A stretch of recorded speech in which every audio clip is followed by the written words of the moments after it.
The day started like any other, with the sun rising over the city and casting a golden hue on my apartment window. Life had been going well for me. I had a stable job, a loving girlfriend, and a close-knit family. But little did I know that this seemingly ordinary morning would mark the beginning of a tumultuous chapter in my life. My name is Alex Carter, and at 28 years old, I thought I had it all figured out. My girlfriend Emily was the love of my life, or so I believed. We'd been together for 3 years, navigating the ups and downs of young adulthood together. She was beautiful, intelligent, and kind-hearted, and I couldn't imagine my life without her. Our relationship wasn't perfect, but what relationship is? We argued occasionally, but those disagreements always seemed to strengthen our bond. Then there was my brother, Ryan. He was 2 years younger than me, and while we shared a lot of memories growing up, our personalities couldn't have been more different. Where I was cautious and responsible, Ryan was impulsive and reckless. Despite his flaws, I loved him deeply, and he was one of my closest confidants. Or so I thought. It all began innocently enough. Emily and I had planned a weekend getaway to celebrate our anniversary. We were both excited about the trip, discussing everything from where we'd eat to which hiking trails we'd explore. However, just days before our departure, things took an unexpected turn. Ryan called me late one evening, sounding unusually serious. "Alex," he said, his voice low and urgent, "I need to talk to you about something important." "What's wrong?" I asked, immediately concerned. I think Emily knows about the texts," he replied cryptically. "Texts? What texts?" I asked, confused. "The ones between you and Sarah," he continued, dropping the bombshell. "Sarah, the woman I used to date briefly before meeting Emily?" My heart sank as panic set in. "What are you talking about, Ryan? There haven't been any texts between us since long before I started dating Emily." But Ryan wouldn't back down. "Are you sure about that, Alex? Because she's seen them, and she's furious. She thinks you've been cheating on her." I froze, unable to process what he was saying. That's ridiculous. How could she even see those messages? They were deleted months ago. Ryan hesitated, then admitted, "Well, maybe I showed her some screenshots." "You what?" I shouted into the phone, anger boiling over. "Why would you do that?" He sighed heavily. "Look, man, I didn't mean for it to get this far. I just wanted to protect her, okay? You've been acting weird lately, and I thought she deserved to know the truth." I couldn't believe what I was hearing. My own brother had gone behind my back and manipulated Emily into believing I was unfaithful. It felt like a betrayal of epic proportions, one that threatened to destroy not only my relationship, but also my trust in Ryan. By the time I hung up the phone, my mind was racing. How could Ryan have done this? And why hadn't Emily come to me directly instead of jumping to conclusions based on half-truths? Questions swirled in my head as I tried to piece together the events leading up to this moment. Determined to confront the situation head-on, I called Emily immediately. When she answered, her tone was cold and distant, nothing like the warm, affectionate voice I knew so well. "Emily, we need to talk," I began, trying to keep my voice steady despite the turmoil inside me. "There's nothing left to say, Alex," she replied sharply. "I saw the proof with my own eyes. How could you betray me like this?" "Wait, hold on," I interrupted. "This isn't what it looks like. Those messages are old. They're from way before we ever got together. Someone must have shown them to you recently, right?" She paused, and I could almost hear the wheels turning in her mind. "Ryan brought them to my attention," she admitted reluctantly. "He said he found them by accident." "Of course." Ryan again. The realization hit me like a punch to the gut. Not only had he lied to Emily, but he'd framed me in the process. Anger surged through me, but I forced myself to stay calm. Now wasn't the time to lose control. "Emily, listen to me," I pleaded. "I swear to you, I've never cheated on you. Those messages don't mean anything. They're relics of a past relationship that ended long before you came into my life. Please, give me a chance to explain."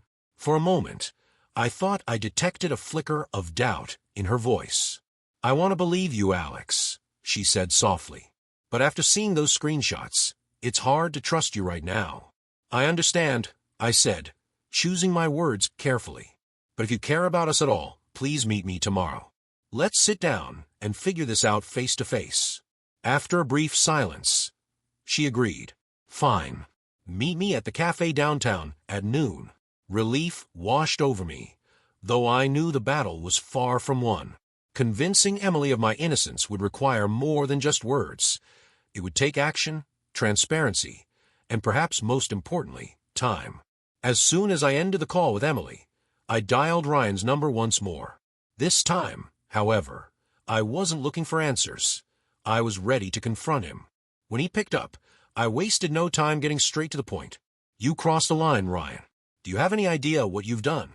Hey, relax, he said dismissively. I was just looking out for Emily. You should be thanking me. Thanking you. I repeated incredulously. You sabotaged my relationship. You made her think I'm a liar and a cheater when you know damn well I'm neither. Ryan remained unfazed. Come on, Alex. Admit it, you've been acting suspicious lately. Maybe I did you a favor by forcing you to come clean. That's not true, and you know it. I shot back. If anything, your little scheme has pushed Emily further away from me. Are you happy now? Mission accomplished. There was a long pause on the other end of the line. Finally, Ryan spoke, his voice quieter than before. Look, I messed up, okay? I didn't mean for things to escalate this far. But sometimes people need a wake-up call. A wake-up call. I echoed bitterly. Or maybe you just wanted to ruin my life because you were jealous of what I had. His response was immediate and defensive.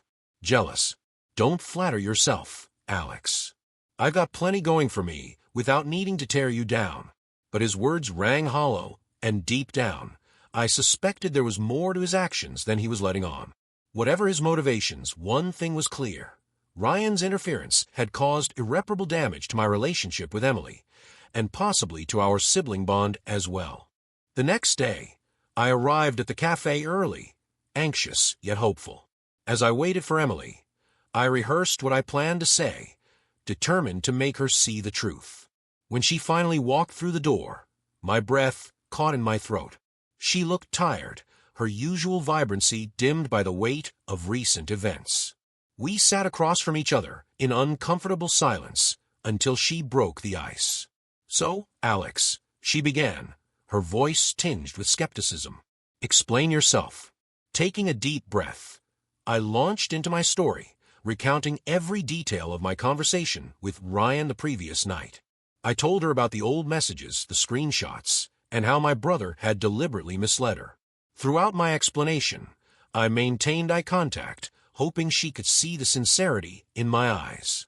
When I finished speaking, Emily sat quietly, absorbing everything I'd said. Finally, she spoke. Even if what you're telling me is true, why would Ryan go to such lengths to sabotage our relationship? That's the part one can't fully explain, I admitted. But I do know this. He's always been competitive even with me. Maybe he saw us as a threat to his own happiness or success. Or maybe, I hesitated, choosing my words carefully, maybe he harbors feelings for you. Her reaction was instantaneous. That's absurd. Ryan and I are friends. That's all.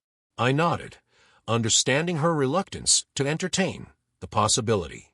Maybe. But consider this. If he truly cared about your happiness, would he have acted the way he did? Her expression shifted, uncertainty creeping in. I don't know, Alex. All I know is that I trusted you, and now I feel betrayed. I know, I said gently, and I'm sorry for putting you in this position, for not foreseeing Ryan's manipulation, and for failing to communicate better with you. But I promise you, I'll do whatever it takes to win back your trust. For a while, we talked openly, delving deeper into the issues that had driven a wedge between us.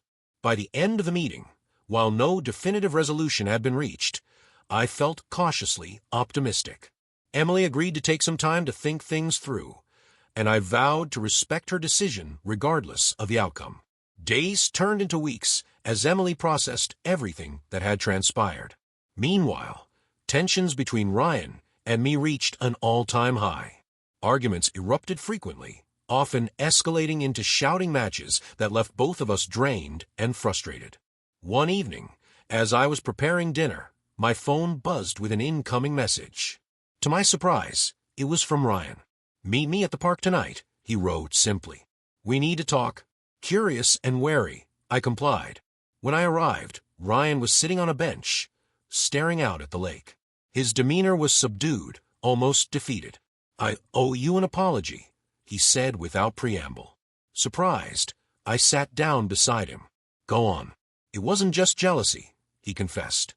"There's something else, something I haven't told anyone." "What is it?" I prompted, sensing the gravity of the moment. Ryan took a deep breath. "Emily, she kissed me." My stomach dropped. "What?" "It happened months ago," he continued, his voice trembling. "We were alone at a party, and things got out of hand. I didn't tell you because I knew how much she meant to you, and I didn't want to hurt you. But keeping it secret only made matters worse." Stunned, I struggled to process his confession. So many pieces of the puzzle suddenly fell into place. The timing of the screenshots, Ryan's erratic behavior, Emily's sudden doubts about our relationship. It all made sense now. "I guess you already figured out," Ryan added sheepishly. "That's why you accused me of being jealous." In a way, you were right. Silence stretched between us as I grappled with the implications of his revelation.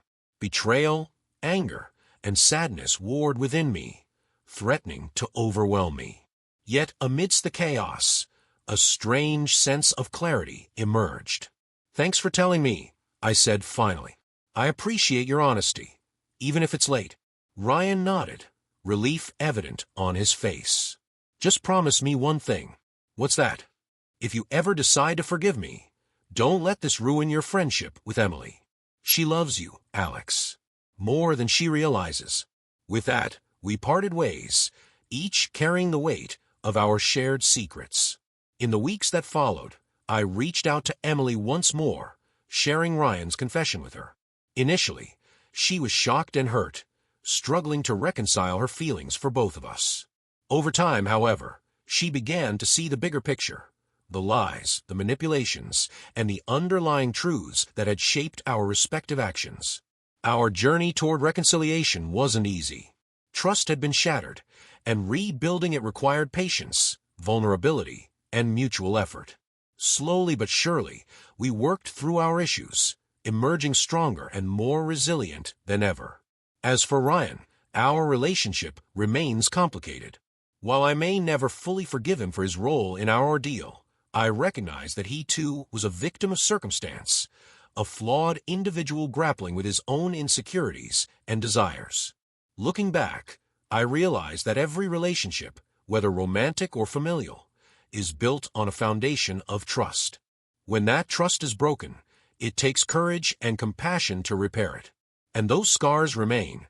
They serve as reminders of the lessons learned and the growth achieved along the way. In the end, the truth did come out, not just about the lies and deceptions, but about the strength and resilience of the human spirit.